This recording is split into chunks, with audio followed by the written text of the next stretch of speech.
ألا بذكر الله تطمئن القلوب. بسم اللہ الرحمن الرحیم۔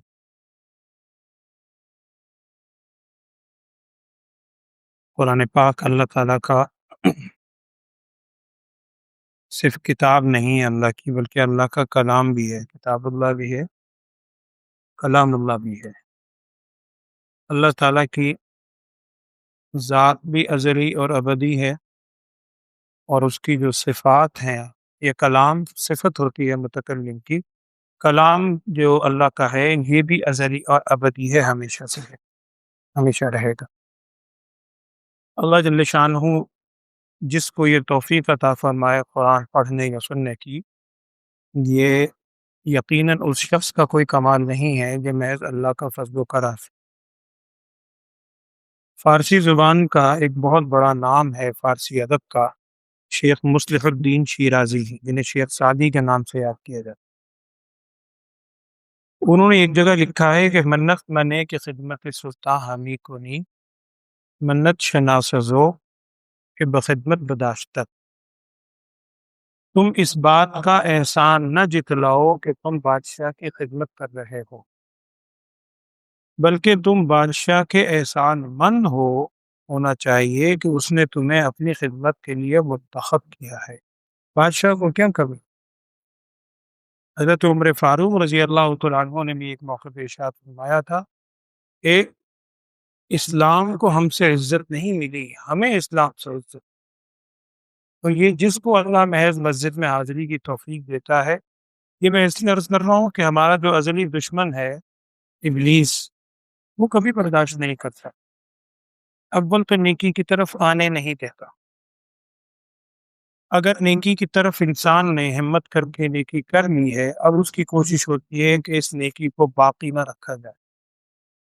سورہ بقرہ میں آپ نے وہ الفاظ سنے ہیں، یا ایھا الذین آمنوا لا تبطلوا صدقاتکم بالمن والاذی، وہاں اگرچہ صدقات کا لفظ ہے کہ صدقات کو احسان جتلا کر اور اذیت پہنچا کر باطل نہ کرو، تو صدقات بھی ایک نیکی ہے۔ اسی طرح اگر اللہ جل شانہ کسی کو حاضری کی توفیق دیتا ہے تو بعض اوقات اللہ ماشاء اللہ، میں آپ کی بات نہیں کر رہا، اللہ ماشاء اللہ ہو جاتا ہے یہ احساس۔ شیخ سعدی ہی کا ایک واقعہ لکھا ہے، اور ویسے ہی میرے ذہن پہ ضمن باتیں آ رہی۔ شیخ سعدی رحمۃ اللہ لکھتے ہیں کہ ایک مرتبہ میں والد صاحب کے ساتھ جا رہا تھا، کہیں سفر میں تھے، ان کے والد بھی بڑے بزرگ، 30 سال صحرا نوردی کیے شیخ سعدی رحمۃ اللہ، بڑا پھر گلستان بوستان، ایک شاہکار ہے فارسی ادب کا۔ کہتے ہیں ہم سارا دن سفر کیا، قافلہ تھا پورا، رات کو تھکے ہوئے تھے، رات کو آرام کرنے کے لیے لیٹ گیا، فطری بات ہے تھکن ہونا۔ یہ میں اس لیے بھی کہہ رہا ہوں آج کل بھی بعض اوقات شیطان وسوسہ ڈال سکتا ہے ہمارے ذہن۔ اب رات کو کہتے ہیں قافلہ دھمکا، اب سو گئے، فطری بات، ہم بھی سو گئے، قافلے میں سو۔ اب تہجد کے وقت سارا سفر بھی کیا ہوا، اخیر رات میں پہنچے، اب تہجد کے وقت شیخ سعدی کے والد کو بھی عادت تھی، بچپن سے بچے کو بھی عادت ڈالی، کہنے لگے انہوں نے مجھے تہجد کے وقت ابا جی نے اٹھایا اور کہنے لگے بیٹا چلو تہجد پڑھو۔ اب اگلا جملہ سننے والا ہے، بڑا قابل غور۔ شیخ سعدی رحمۃ اللہ علیہ فرماتے ہیں کہ میں نے ویسے ہی جب دیکھا سارے سو رہے تو میں نے ابا جی سے ویسے ہی کہہ دیا، یہ ہے وہ چیز جو ہمارے دل میں شیطان ڈالتا ہے۔ کہنے لگے میں نے ابا جی سے کہا کہ ابا جی یہ سارے سفر میں ہمارے ساتھ تھے، سب نے سفر کیا ہے، ہم نے بھی کیا ہے، تھکن انہیں بھی ہے، ہم نے بھی ہے، یعنی یہ خواہشات ہمارے ساتھ بھی ان کے ساتھ بھی ہیں، لیکن ان میں سے کسی کو توفیق نہیں ہوئی، ہمت نہیں ہوئی، یہ بھی اٹھ کے پڑھ لیتا تھا۔ وہ کہتے ہیں میرے والد صاحب نے مجھے اتنا سخت ڈانٹا اور آخر میں مجھ سے کہا کہ بیٹا تو نے جو زبان سے الفاظ نکالے ہیں نا کہ انہیں توفیق نہیں ہو رہی، اس سے بہتر ہے کہ تو بھی سو جا، تو ان کو حقیر سمجھتا ہے۔ اگر تجھے 2 سجدے زیادہ کرنے کی توفیق ہو رہی ہے تو تیرے اندر بڑائی آ گئی ہے، تکبر۔ یہ کبر سے اپنے آپ کو بچائیں ہر موقع۔ کل بھی میں نے شاید آپ سے عرض کیا تھا کہ نبی صلی اللہ علیہ وسلم نے ارشاد فرمایا تھا کہ حضرت نوح علیہ السلام نے اپنی اولاد کو جو وصیت کی، ایک طویل حدیث ہے، اس کا مفہوم یہ ہے، آپ صلی اللہ علیہ وسلم نے فرمایا تھا کہ نوح علیہ السلام نے اپنی اولاد کو جو وصیت کی اس میں 4 باتیں تھیں، 2 کرنے والی، 2 بچنے والی، اور آپ صلی اللہ علیہ وسلم نے فرمایا کہ نوح علیہ السلام نے اپنی اولاد کو کہا کہ بیٹا ایک تو لا الہ الا اللہ کو ہمیشہ لازم پکڑنا، لا الہ الا اللہ بہت بڑا اللہ نے اس کے اندر مقام رکھا ہے۔ اب ظاہر بات ہے نعوذ باللہ کوئی جنتر منتر تو نہیں ہے، اس کا معنی، اس کا مفہوم وہ تصور ذہن پہ کر کے جب بندہ پڑھتا ہے پھر اس کے اثرات ظاہر بھی ہوتے ہیں۔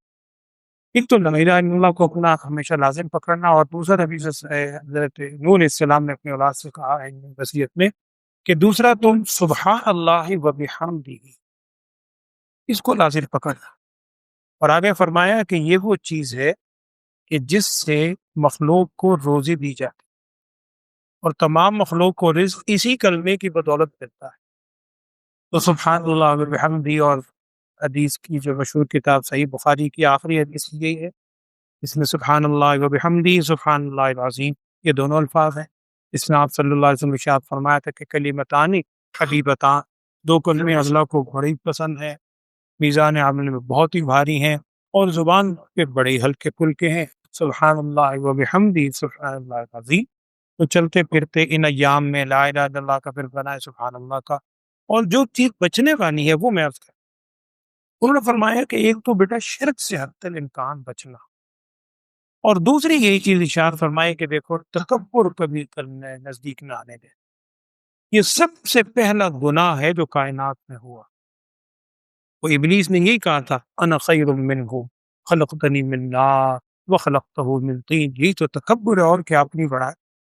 تو میں بار عرض کر رہا ہوں اللہ مجھے بھی آپ کو بھی سب کو ریاکاری سے نام و نمود سے بچائے اور اپنی رضا کے لیے ہر کام کرنے کی توفیق دے، آمین۔ ایک دو بات میں عرض کر دیتا ہوں منزل کے حوالے سے بھی۔ آج آپ نے الحمدللہ سورہ یونس، یہ بھی بڑے مشہور نبی ہیں حضرت یونس علیہ الصلوۃ والسلام، ان کے نام پر پوری سورت آج آپ نے وہ سورت سنی الحمدللہ۔ اسی طرح سورہ توبہ کا بقیہ حصہ چند رکوع وہ آپ نے سنے، سورہ یونس مکمل سنی، اور اس کے بعد سورہ ہود کا بھی آج آغاز ہوا، یہ بھی حضرت ہود علیہ السلام، بلکہ آج عصر کے بعد انہی کے حوالے سے میں نے ایک دو باتیں عرض کی تھی، ان کے نام پر پوری سورت ہے۔ یہ سورت کا آج آغاز ہوا ہے اور کل انشاءاللہ اس کے اختتام ہوگا، اور اس کے بعد پھر سورہ یوسف، یہ یونس، ہود، یوسف، پھر اس کے بعد رعد، پھر ابراہیم، یہ سارے مسلسل ہیں انبیاء علیہ السلام کے نام۔ تو سورہ توبہ کا جو آخری رکوع ہے، آخری آیت ہے، وہ آپ میں سے بیشتر کو یاد ہوگی، یاد ہونی چاہیے، نہیں یاد تو یاد کر لیں، لقد جاءکم سے یاد کر لیں زیادہ بہتر ہے، دو آیات، اور آخری آیت کا جو جملہ ہے فَإِن تَوَلَّوْا فَقُلْ حَسْبِيَ اللَّهُ لَا إِلَهَ إِلَّا هُوَ عَلَيْهِ تَوَكَّلْتُ وَهُوَ رَبُّ الْعَرْشِ الْعَظِيمِ، یہ جو الفاظ ہیں یہ بھی اگر آپ صبح و شام 7 دفعہ پڑھنے کا معمول بنا لیں تو حدیث میں نبی سے ارشاد فرمائے جو شخص صبح کے وقت 7 دفعہ یہ کلمات پڑھ لے حسبی اللہ لا الہ الا هو آخر تک، تو اللہ تعالیٰ شام تک اس کے لیے ہر چیز سے کفایت کر جاتا ہے، یعنی کافی ہے ہر چیز سے بچنے کی۔ صبح و شام پڑھنے کا معمول بنائیں، سورہ توبہ کی آخری آیت۔ اور ویسے ایک بزرگ سے ایک مرتبہ میں سن رہا تھا، میں آپ سے یہ بات شیئر کر دیتا، ایک بزرگ نے مجھے فرمایا، بلکہ حکمن کہا انہوں نے، کہ آج کل نا ہم بھی آپ سب صاحب اولاد ہیں،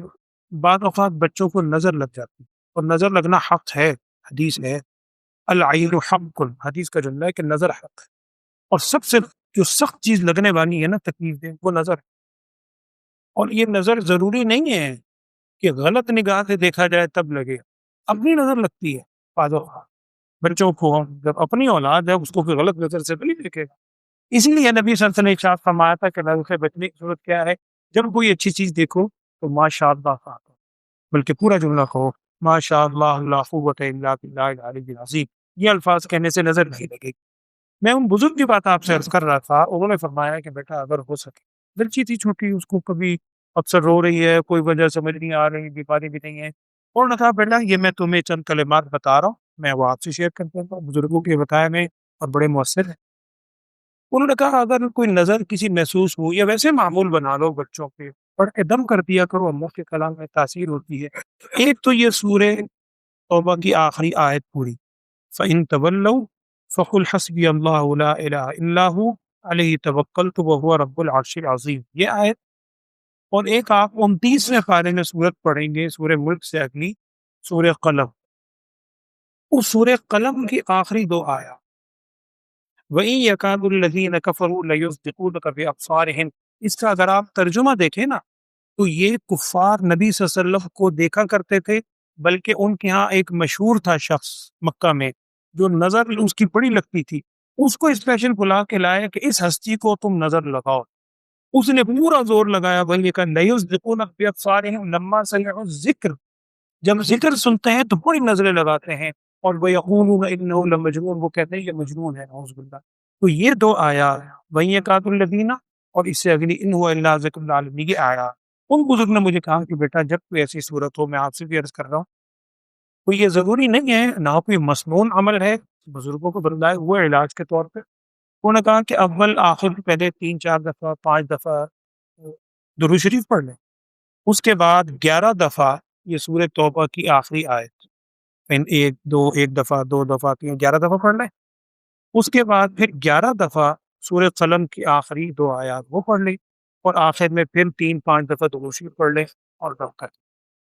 اور واقعتاً بعض اوقات دیکھا ہے کہ بڑا اس کا اثر ہے، اللہ کا کلام ہے، اللہ کے کلام میں تاثیر تو ہے۔ تو ان طلّو فقل حسبی اللہ، یہ وہ سورہ توبہ ہی کی آخری آیت ہے، اس حوالے سے میں کا ایک واقعہ سورہ توبہ کا اور ہے جو توبہ قبول ہوئی تھی۔ کل بھی میں نے عرض کیا تھا کہ توبہ کو توبہ اسی لیے کہتے ہیں اس سورت کا نام کہ اس میں غزوہ تبوک کا واقعہ ہے۔ غزوہ تبوک کا ایک اور واقعہ میرے ذہن میں آ رہا ہے، وہ بڑا ہی ایک مختصر سا واقعہ ہے۔ غزوہ تبوک کو میں آپ سے شیئر کر دیتا ہوں، حدیث میں لکھا ہے، قابل رشک واقعہ۔ ایک صحابی ہیں حضرت عبداللہ ذوالمجادین کے نام سے یاد ہے۔ مجاد اصل میں کہتے ہیں یہ جو کمبل ہوتا ہے، موٹا موٹا چادر کہہ دیں، موٹی، ذوالمجادین جو چادروں والے۔ یہ واقعہ سنیے گا، مختصر سا 1 آدھ منٹ میں ہو جائے گا۔ ان کا واقعہ لکھا ہے کہ جب یہ ایمان لائے مکی زندگی میں، مکہ مکرمہ میں، آگے 2 روایات ہیں۔ ایک روایت میں تو ہے کہ یہ چچا کی کفالت میں تھے، اور جب ایمان لے آئے تو چچا نے کہا کہ تم ایمان چھوڑ دو، وہاں تو آپ جانتے بے شمار واقعات، بہت سے واقعات صحابہ کیا، ان کو دل میں ایمان پر پختہ ہو جائے تو کہاں چھوڑے۔ تو چچا نے ہر چیز چھین لی، اور اللہ معاف فرمائے کہنے لگے یہ لباس بھی میں نے پہنایا تھا، یہ لباس بھی اتار۔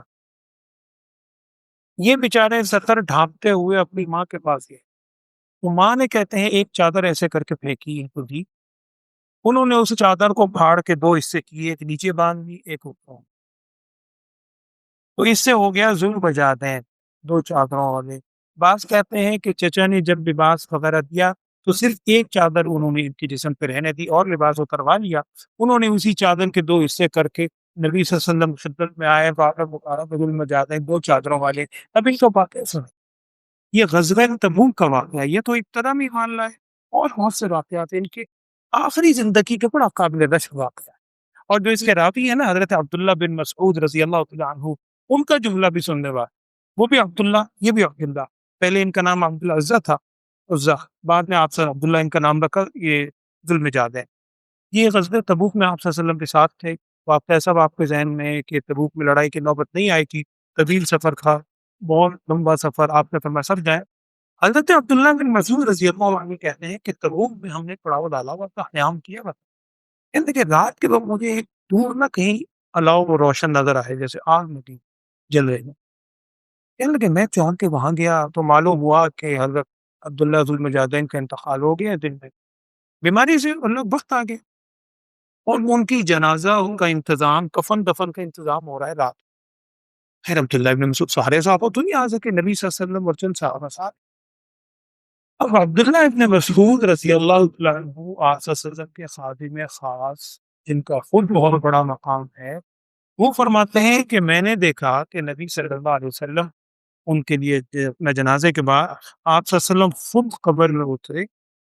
اور نبی صلی اللہ علیہ وسلم نے ارشاد فرمایا بھی اپنے بھائی کو میرے حوالے کرو۔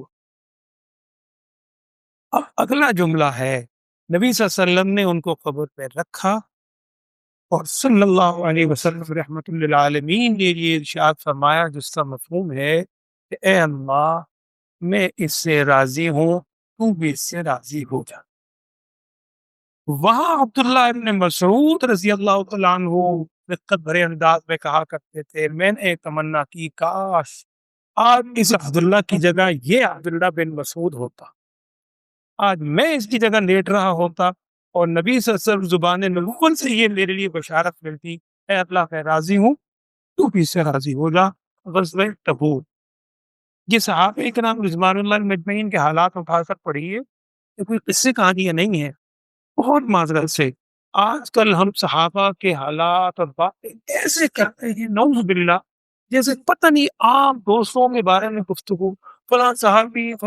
نعوذ باللہ من ذلک۔ یہ عام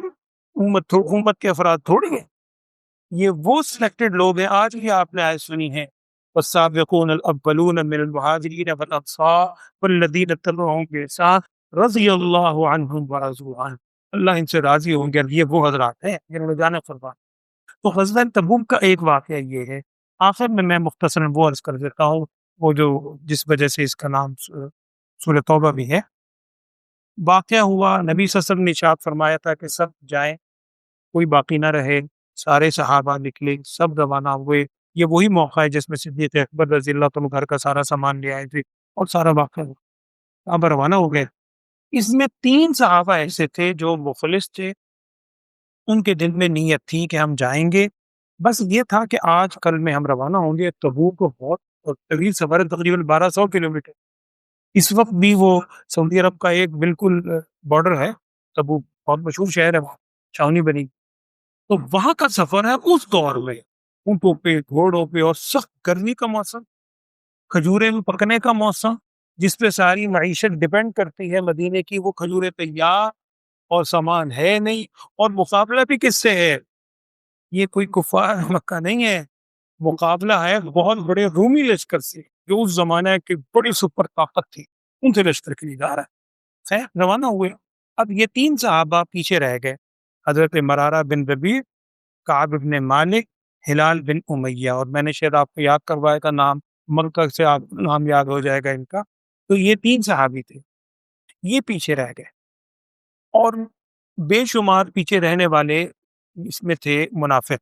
آج جہاں سے منظر شروع ہوئی ہے وہ ساری تفصیل یہی ہے، یعتذرون الیکم اذا رجعتم، جب آپ واپس آئیں گے نا، بڑی معذرتیں پیش کریں گے منافق کہ ہمیں یہ تھا، اور آئے منافقین الٹی سیدھی کہانیاں۔ آپ صلی اللہ علیہ وسلم وہاں سے جب واپس آ گئے، یہ 3 صحابہ، کوئی مجبوری بھی نہیں تھی، سستی کی وجہ سے، واللہ اعلم جو بھی صورت تھی، نہیں جا سکتے۔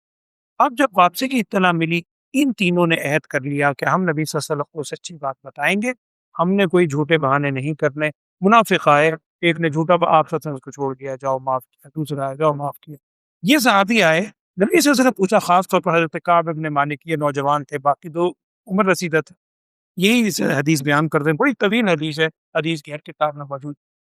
انہوں نے بیان کیا کہ میں آیا اور مجھ سے نبی سے پوچھا، کہا تو مجھے کیوں رہ گیا؟ انہوں نے خاموشی سے کہنے لگے، جس کا مفہوم ہے صلی اللہ علیہ وسلم، مجھے کوئی عذر نہیں تھا، بس میں آج کل کرتا رہا کہ سواری میں روانہ ہوں گا اور مجھے سستی رہی اور میں معذرت خواہ ہوں، اب آپ جو فیصلہ فرمائیں۔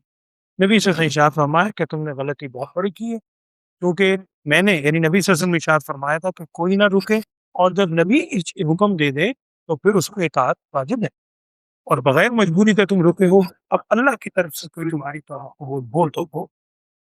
اب یہ بھی 2 صحابی آئے، لمبا واقعہ میں مختصر سنا رہا ہوں کہ یہ آئے تینوں، نبی صلی اللہ علیہ وسلم، پہلے حکم یہ آیا کہ ان سے قطع تعلقی کر دی جائے، بائیکاٹ،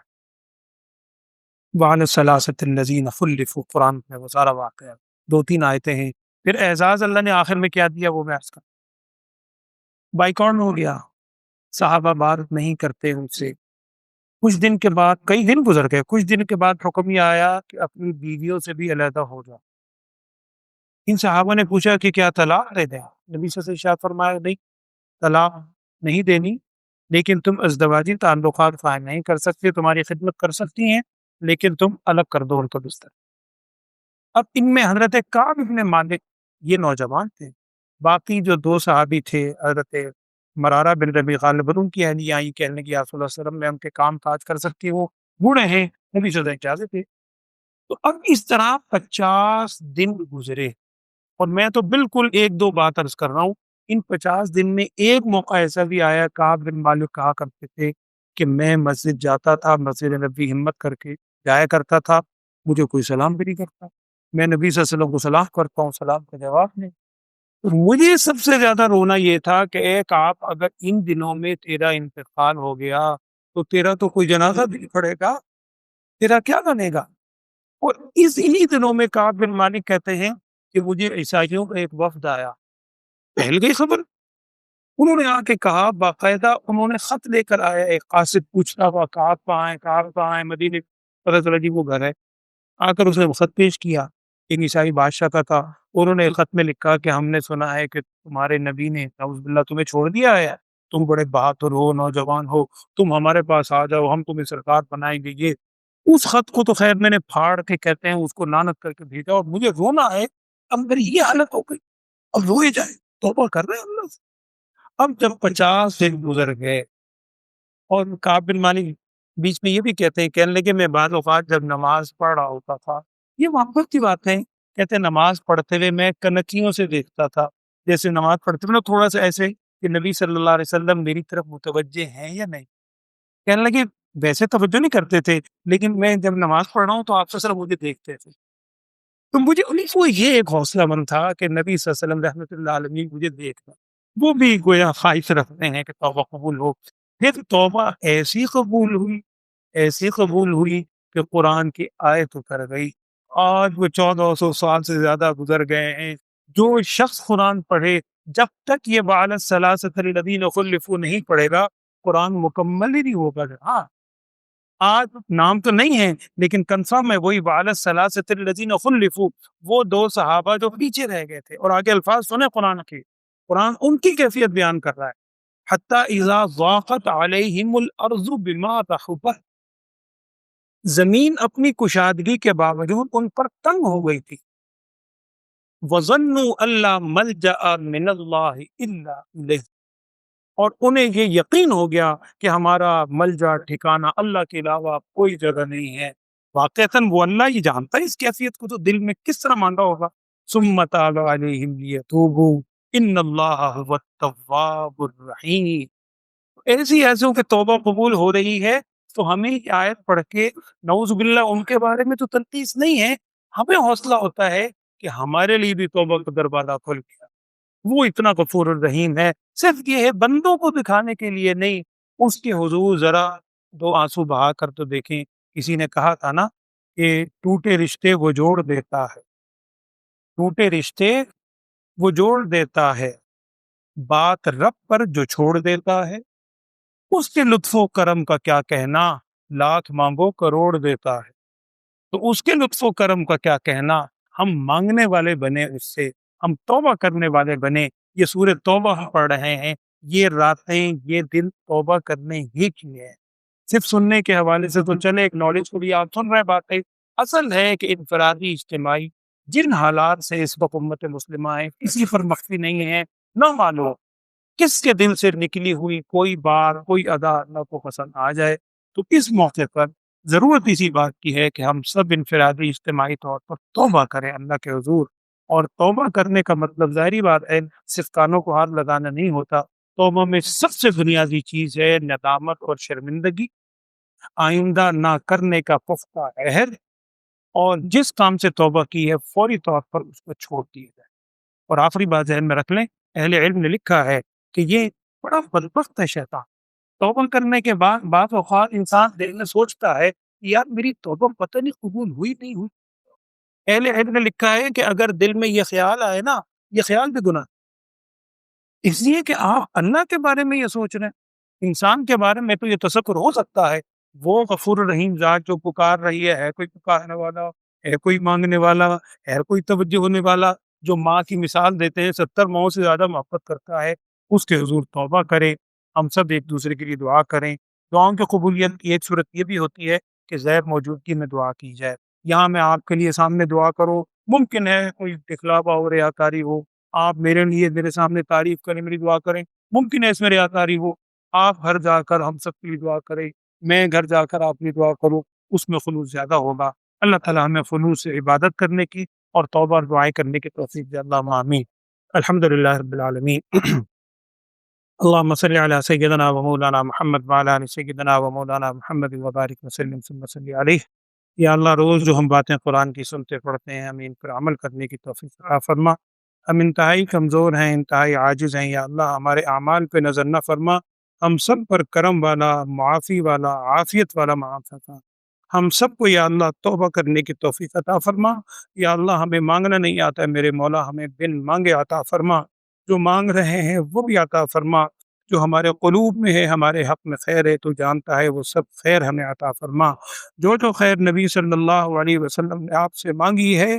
ہمیں اور پوری امت کو وہ ہر قسم کے خیر عطا فرما۔ جن شرور سے نبی صلی اللہ علیہ وسلم نے پناہ مانگی ہے، ان تمام شر کی باتوں سے ہمیں اور پوری امت کو محفوظ فرما۔ وصلی اللہ تعالی علی خیر خلقہ سیدنا و مولانا محمد